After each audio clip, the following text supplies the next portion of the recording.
우리 한번 따라해 보실까요? 현실과 미래 사이. 예, 조금 제목이 이렇게 훅 좀 이렇게 띄워져 있는 느낌인데, 오늘의 현실과 다가올 미래 사이. 예, 이걸 여러분과 함께 생각해보고 본문 말씀 통해 생각해 보려고 합니다. 그 유다의 상황으로 들어가 보면 나라가 망했어요. 여러분, 이게 나라가 망한다는 게 우리는 직접적으로 경험하지 못했습니다. 우리 앞 세대들, 우리 앞에 세대들은 경험하신 일이죠. 나라가 망했다. 이게 어떤 의미일까? 우리가 역사에서 배우는 대로 내 나라, 내 글, 내 말을 사용하지 못하는 것, 내 나라 국민으로서 나라가 없기 때문에 그 정체성 자체를 갖지 못하는 것, 또 여전히 그와 같은 삶에서 장래와 미래의 암울함이 삶을 짓누르고 있는 것들, 이게 아마 우리의 앞에 훨씬 세대들이 경험하고 느꼈던 일입니다. 이번 8월 15일이 79주년, 내년이 80주년이 됐는데 이 광복에 관한 여러 가지 역사적 논쟁이나 여전히 그것이 상존하고 있는 것이 많이 안타깝죠. 그러나 중요한 건 우리가 나라를 잃어버렸을 때, 나라가 망했을 때 분명히 있었습니다. 그러나 그 망함이 망함으로 끝나지 않고 다시 광복이 되어 해방이 되어 오늘까지 이어오고 있는 것도 분명히 하나님의 역사고 섭리고 능력인 줄로 믿습니다. 이걸 우리 믿음의 선진들은 바라보고 있었던 거죠. 언제? 나라가 망했던 현실에서 무엇을? 이 나라가 다시 일어날 것의 미래를. 그게 교회였습니다. 그래서 우리 한국사, 우리 민족사에서 한국 교회는 삼국시대나 고려의 후국불교보다도 훨씬 더 강력한 민족의 개화와 독립과 자유와 해방을 앞당긴 가장 강력한 종교적인 힘이 뭐였느냐? 교회였다는 겁니다. 이 기독교였다는 거예요. 그 민족 대표 33인 중에 기독교가 대부분을 차지를 하고 있었잖아요. 그리고 교회는 말과 글을 가르쳤습니다. 성경을 통해서. 그리고 그 성경의 말과 글뿐만 아니라 내용까지도 가르쳤어요. 하나님만이 역사의 주인이시다. 예수님만이 구주이시다. 그래서 총칼도 두려워하지 않았고 순교도 겁내지 않았습니다. 그게 우리 한국교회의 면면에 흐르는 그와 같은 내용이죠. 여러분 모르긴 몰라도 우리 교회가 1948년도에 세워진 그즈음, 그러니까 1945년도 해방 이후 3년이 지나고 한국전쟁 그 시기 어간에 우리 교회가 세워져 있었거든요. 그러면 그때의 상황과 상황을 우리는 다 알지 못합니다. 어떤 일들이 있었을까? 어떤 상황이 있었을까? 그러나 분명히 결코 그 현실은, 그 시대의 현실은 낙관적이지 않았을 거예요. 그렇죠? 근데 어떻습니까? 아마 그분들은 이런 미래를 꿈꾸고 기도했는지도 몰라요. 우리 대사교회가 오늘 우리 김현수 집사님 기도한 것처럼 우리 대사교회가 앞으로 장래에 하나님의 큰 교회가 되고 큰 역사와 능력을 보여주는 교회가 되는 것, 그거는 우리의 현실의 문제가 아니고 장래와 미래에 대한 기도와 소원이라는 거죠. 이 예레미야가 그런 내용입니다. 포로로 끌려갔어요. 나라가 망했습니다.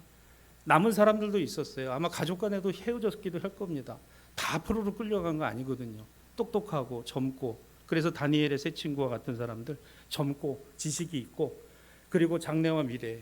그래서 우리가 일제 식민지 36년을 살아가는 동안에도 공부 좀 하고 그래도 좀 있는 사람들은 어디로 갔어요? 동경 제국대학이나 이런 데 들어가서 공부를 하고, 거기서 식민지에 복무한 사람도, 식민지 지배에 복무한 사람도 있지만 민족의 자유와 해방을 위해서 헌신한 사람들도 생겨났던 거죠. 여러분, 다니엘과 세 친구는요, 그냥 바벨론으로 간 게 아닙니다. 굉장히 지식인이고 똑똑했던 거예요. 유대 젊은이들 중에는 이 사람들을 바벨론식으로 교육을 시켜서 앞으로 유대의 미래를 바벨론과 같이 만들겠다는 바벨론 제국의 정책과 맞닿아 있는 겁니다. 그래서 다니엘의 세 친구가 갔어요. 그들의 이름은 전부 바뀌었습니다. 바벨론식 이름으로 바뀌었어요. 바벨론식 이름으로 바뀌었을 뿐만 아니라 바뀌지 않은 것이 하나 있습니다. 뭐가 안 바뀌었어요? 신앙이 안 바뀌었습니다. 믿음이 안 바뀌었어요. 하루 3번 정한 대로 예루살렘을 향하여서 어떻게 해요? 예루살렘을 향하여서 기도했다 그랬습니다. 그리고 하나님 말씀대로 그들은 살아가는 것이 바벨론 땅에서 자신들이 해야 될 일이라고 생각했던 거예요. 자, 그런데 이 상황은, 이와 같은 나라가 망한 상황은, 포로로 끌려가는 상황은 누구도 원하지 않았습니다. 누구도 바라지 않았던 거예요. 자, 오늘 우리가 성경을 11절만 읽었어요. 11절 이하로 읽었는데 29장 4절에 보면은 이렇게 말씀이 되어 있습니다. 이스라엘의 하나님께서 예루살렘에서 바벨론으로 사로잡혀 가게 한 모든 포로에게 말씀하셨다. 자, 여기 보면 에레미야가 그 상황을 이렇게 진단합니다. 하나님께서 예루살렘으로부터 바벨론에 사로잡혀 가게 한. 여러분, 이 말씀이 왜 중요할까요?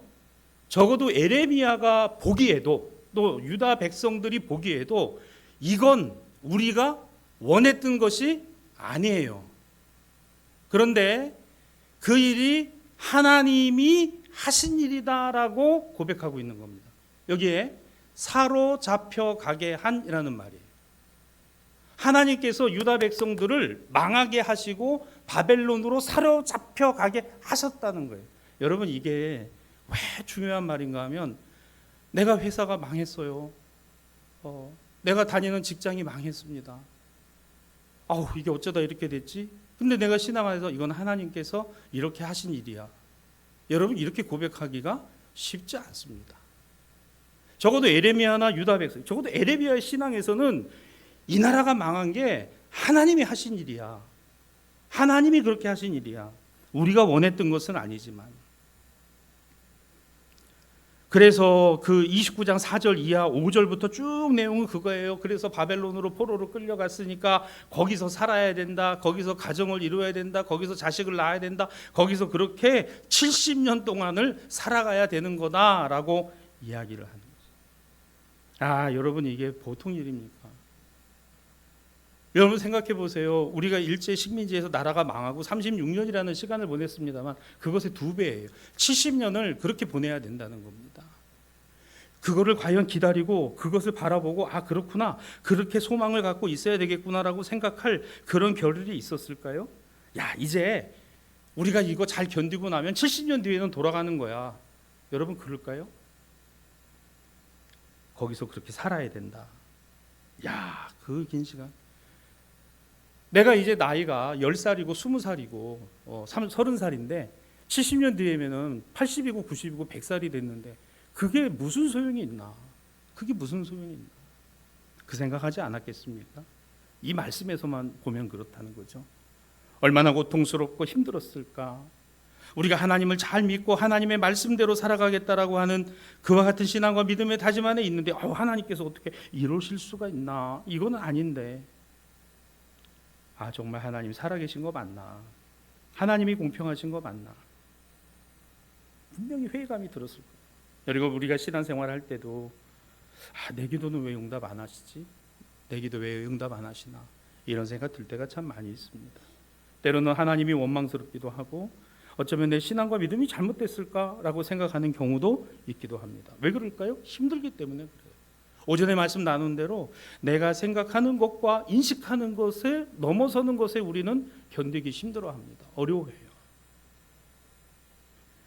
그런데 오늘 이런 이스라엘 백성들, 유대 백성들에게 에레미야를 통해 하나님 주신 말씀이 11절입니다. 자, 11절에 보면 여호와의 말씀이니라 너희를 향한 나의 생각은 평안이고 재앙이 아니니 너희에게 미래와 희망을 주는 것이다.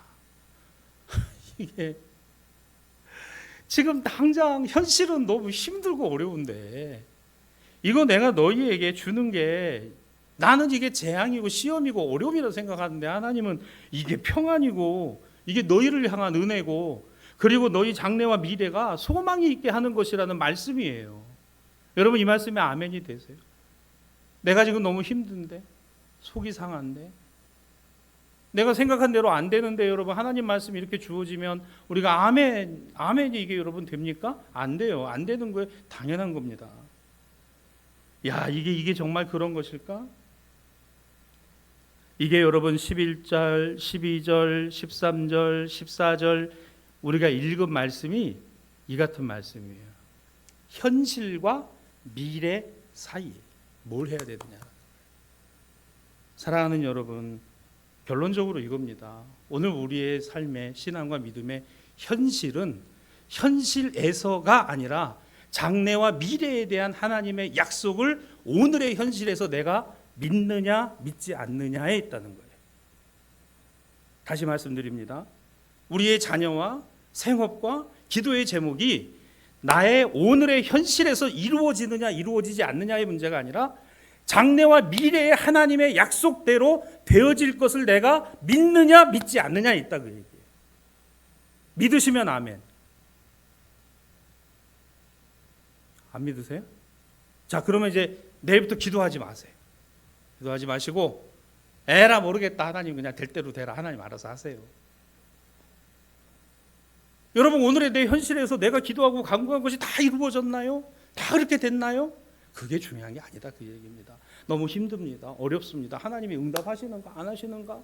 정말 하나님 살아계시는가 안, 그런 마음도 들기도 해요. 내가 신앙생활하는 게, 교회 다니는 게 이게 맞나 아닌가 이런 생각이 들기도 해요. 그런데 그게 지금 오늘의 내 현실에서 이루어졌다 안 이루어졌다 이 문제가 아니라 하나님의 약속대로 장래와 미래에 하나님의 약속대로 되어질 것을 내가 믿습니다인지 아닌지, 그게 오늘의 내 현실에서 더 중요하다. 사랑하는 여러분, 우리는 하나님의 살아계심을 믿습니다. 오늘도 우리의 신음에도 응답하시는 하나님을 믿습니다. 나의 지난 고통과 아픔도 돌아보시는 하나님을 믿습니다. 그게 오늘의 현실이다.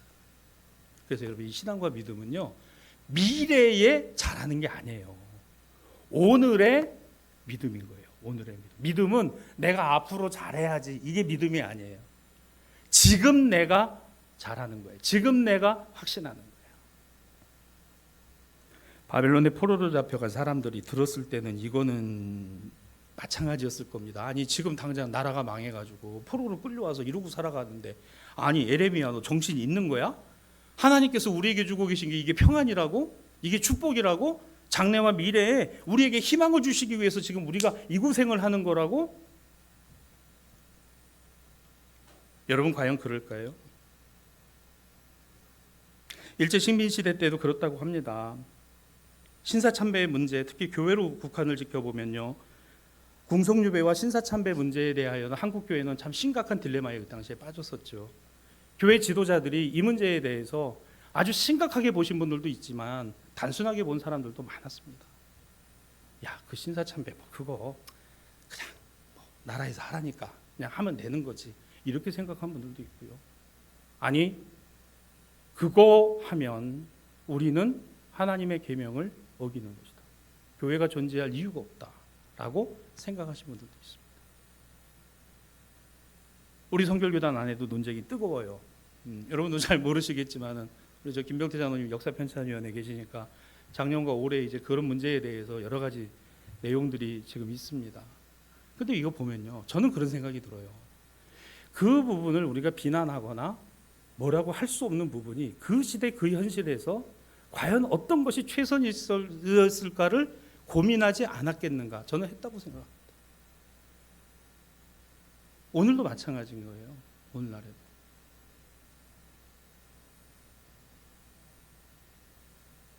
교회가 무엇을 지키기 위해서 그 시대의 현실을 극복하고 왔는지, 때로는 거기에 굴종하고 거기에 순응을 했는지, 그거를 생각해 보는 겁니다. 여러분, 이게 오늘날도 우리 신앙과 믿음도 마찬가지인 거예요. 우리가 하나님 앞에 우리의 신앙과 믿음을 놓고 생각했을 때 오늘의 현실이 모든 게 다 합당해서 내가 생각할 때 하나님 뜻대로 다 되어져 있는 것이기 때문에 믿는 건지, 아니면 그렇지 않음에도 하나님께서 주고 계신 이 약속을 우리가 믿고 바라보는 것인지, 그건 분명히 다른 이야기라는 겁니다. 그러면 우리는 여기서 생각을 해야 볼 게 하나 있어요. 하나님 왜 에레미야에게 이 말씀을 주시고 이 백성들에게 이 말씀을 주셨는가라는 겁니다. 유대와 이스라엘 백성들은 하나님의 선민, 하나님이 택하신 백성들입니다. 하나님이 선민, 하나님이 택하신 하나님의 백성들을 하나님이 책임지신다라는 거예요. 여러분, 우리에게 이와 같은 믿음이 오늘 있기를 바랍니다. 하나님의 백성, 하나님의 자녀들을 하나님이 책임지신다. 너희는 모르겠으나 내가 이거 책임진다라는 거예요. 내가 책임진다. 그게 소망이라는 겁니다. 하나님, 우리 가정의 소망이 하나님이십니다. 주님, 우리 손으로 하는 모든 일의 소망이 하나님께 있습니다. 이 하나님의 하심입니다. 이 믿음의 고백이라는 거죠. 소망이 있으면 사는 거예요. 소망이 있으면 그 삶이 살아도 의미가 없는 것입니다. 독립운동을 하신 분들이 한국교회가 독립운동의 중심이 되는 이유가 뭐겠어요? 그 하나님을 다가올 미래의 독립과 희망을 꿈꿨기 때문인 거예요. 변질된 역사학자들이 그런 얘기합니다. 우리는 우리 힘으로 독립을 쟁취한 게 아니다. 해방을 맞이한 게 아니다. 일견 맞아요. 그러나 항일 무장투쟁이나 독립운동이나 상해 임시정부의 역할이 그게 폄훼될 이유입니까? 아니에요. 그렇지 않습니다. 엉뚱하게 지금 역사를 변질시키고 역사를 왜곡하려고 그래요. 그거 하면 안 됩니다. 어떤 분들은 이런 얘기예요. 우리가 독립을 하고 해방을 맞이한 거는 원자폭탄 때문이라. 맞는 말 같죠? 원자폭탄 때문에 우리가 여러분 해방을 맞이한 겁니까? 아닙니다. 하나님이 이 나라와 이 민족을 붙드셨기 때문이라고 우리 믿는 거예요.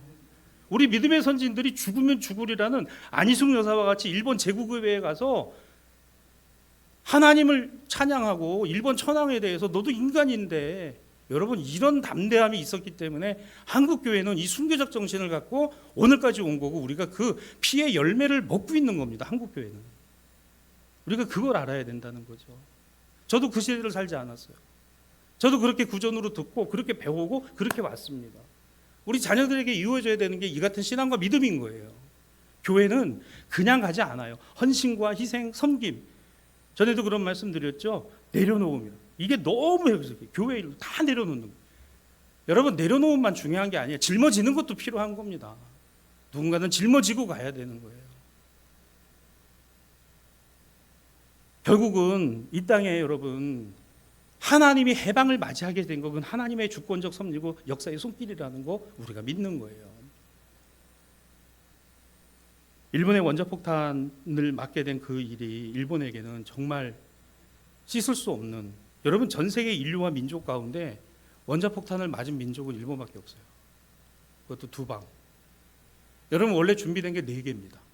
미국에서 4개를 준비했다. 4개를 준비를 했는데 첫 번째에도 안 들으면 2번째, 2번째에도 안 되면 3번째, 3번째 안 되면 4번째까지. 거기서 여러분 시뮬레이션으로 죽는 민간인 사망자 숫자가 얼마인지 아십니까? 그런데도 우리는 그와 같은 일, 모든 일들이 그게 사람의 손에서만 되어진 것일까다? 아니에요. 오늘 우리는 여기에서 에레미야가 보고 있는 게 무엇이고 하나님께서 에레미야를 통해 주고 계신 말씀이 무엇이냐? 내가 내 민족, 내가 택한 백성 책임지시겠다는 거예요. 여러분에게 이 같은 믿음이 있으시면 좋겠습니다. 여러분의 가정이 하나님이 책임져 주시는 가정이에요. 여러분의 자녀가 하나님이 이끌어 가시는 자녀들이요. 여러분의 생업과 손으로 하는 일이 하나님이 붙들어 주시는 생업과 기업이에요. 우리 대사교회가 하나님의 영광만을 드러내려고 하는 교회이기를 소원하는 것이에요. 그게 오늘 우리의 현실이어야 된다는 거예요. 이게 현실이 될 때 장래와 미래가 있는 겁니다. 장래와 미래. 우리 BCN 교회 아이들 많지 않아요. 여기 지금 취학 연령대 아이들도 많지가 않습니다. 그런데 여러분 어떻게 생각하세요? 이곳에서 앞으로 이 학교에 많은 아이들이 올 거라고 우리가 바라보고 있잖아요. 이 아이들이 씨앗이 돼서 그와 같은 일에 앞장서서 전도하고 우리가 또한 그와 같은 일에 씨앗이 되고 마중물이 되어지는 것. 그게 좀 중요하다는 거예요. 오늘 우리의 현실이 우리가 생각하는 대로 이루어져 있기 때문이 아니라 오늘 우리의 현실에서는 그 일을 하실 하나님을 믿느냐 믿지 않느냐라는 거죠. 사랑하는 여러분, 오늘도 이 믿음이 우리 모두에게 있었으면 좋겠습니다. 이거예요. 우리 하나님은 불가능이 없으신 하나님. 우리 하나님은 능력의 하나님. 우리 하나님은 하신다면 하시는 하나님. 우리 하나님은 주신다면 주시는 하나님. 우리 하나님은 분명히 내가 너를 복주고 복주며 번성케 하고 번성케 하겠다. 아브라함과 약속하셨어요. 이삭과 약속하셨어요. 야곱과 약속하셨어요. 다윗과 약속하셨어요. 모세와 약속하셨어요. 오늘 바울을 통해서 교회를 통해서 말씀하고 계시다. 오늘 우리에게 이와 같은 신앙과 믿음이 있기를 원합니다. 데살로니가후서 2장 16절로 17절입니다. 우리 주 예수 그리스도와 우리를 사랑하시고 영원한 위로와 좋은 소망을 은혜로 주신 우리 하나님 아버지, 너희 마음을 위로하시고 모든 선한 일과 말에 굳건하게 하시기를 바울은 데살로니가 교회를 두고 기도한다 그랬습니다. 여러분, 이 말씀을 가만히 보세요. 우리를 사랑하시고 영원한 위로와 좋은 소망을 은혜로 주시는 하나님 아버지, 장래와 미래를 우리에게 소망으로 주신다는 거예요. 내가 붙들겠다, 내가 함께 하겠다, 내가 책임지겠다, 내가 이끌겠다, 내가 함께 너희와 동행하겠다, 이거죠. 오늘도 우리의 삶에 하나님의 선하심을 우리는 믿습니다. 오늘 우리의 현실이 비록 우리의 생각과는 다르게 많이 힘들고 어려움이 있는 것도 사실이에요. 신앙과 믿음에서 어려움이 있는 것도 사실입니다. 때로는 소망과 미래의 비전 같은 것들이 잘 안 보이는 것 같기도 해요. 그러나 분명한 것은 하나님의 약속이 있다면 오늘 그 약속을 내가 오늘에서 믿느냐 믿지 않느냐, 오늘 이 믿음이 저와 여러분에게 무척이나 중요하다는 것이죠. 말씀을 정리해 봅니다. 사로잡혀 가게 한, 그렇죠, 내가 원해서 간 게 아니죠. 내가 원해서 나라가 망한 거 아니죠. 내가 원해서 포로가 된 것도 아닙니다. 내가 원해서 이런 어려움과 상황이 된 것도 아닙니다. 그런 현실일지라도. 그러나 내가 너와 함께하고 그리고 너의 장래와 미래의 소망이 있게 하고, 그러면 오늘 내가 그것을 믿고 살아가느냐 아니냐, 오늘 여기에 우리의 현실이 있고 우리 장래의 미래가 놓여져 있다는 겁니다. 우리의 고생이 하나님의 선하심 안에 있고 우리가 경험하는 모든 것들이 하나님께서 우리에게 소망을 두게 하시는 일이라면, 그렇습니다. 우리 소망은 주님께 있는 거예요. 주님께 두는 것이 소망인 것입니다. 우리의 자녀들을 향한 축복의 기도도요, 마찬가지입니다. 그 축복의 기도가 주님께 소망을 두는 축복이었으면 좋겠습니다. 우리 주님이 붙들어 주신다라는 믿음의 소망 말이죠. 70년을 바벨론에서 살아야 할 저들에게 하나님이 주신 이와 같은 약속. 비록 오늘의 현실은 고생이고 비록 노예 생활이고 나라가 망한 채로 살아가야 하는 것이지만 반드시 하나님께서 당신의 약속대로 이와 같은 일을 이루시고 이와 같은 비전을 세우셔서 우리의 자녀손들이 거룩한 후손이 되고 복된 나라로 세워질 것이라고 저들이 믿기를 원하셨다. 그것을 에레미야를 통해 주신 말씀이었다는 겁니다. 오늘도 저와 여러분이 이 말씀을 믿음으로 받기를 주님의 이름으로 축원합니다. 현실과 미래 맞습니다. 하나님이 계신 거예요. 그리고 그 하나님이 우리 소망이신 겁니다. 그 소망을 굳게 붙드는 저와 여러분. 자, 에레미야 29장 12절과 14절입니다. 내가 너희의 기도를 들으며 너희가 나를 찾으며 너희가 나를 만나리라. 이 말씀이 있죠. 이건 앞으로 되어질 일을 오늘 우리의 믿음에서 해야 될 가장 중요한 모습이라는 거예요. 기도요, 하나님 찾는 것이요, 그 하나님의 은혜를 우리가 힘입게 되는 것입니다. 내일부터 우리가 살아갈 또 한 주간의 삶이 이와 같은 우리의 힘들고 어려운 삶의 처지와 형편일지라도 그 하나님이 우리의 기도를 들으시고 우리의 삶에 찾으시며 우리를 붙들어 주시고 우리와 함께 해주신다라는 이 믿음으로 살아가는 이와 같은 한 주간이 되시기를 주님의 이름으로 축복합니다. 여러분의 걸음마다 주님이 함께 하시고 동행하시고 위로하실 줄로 믿습니다.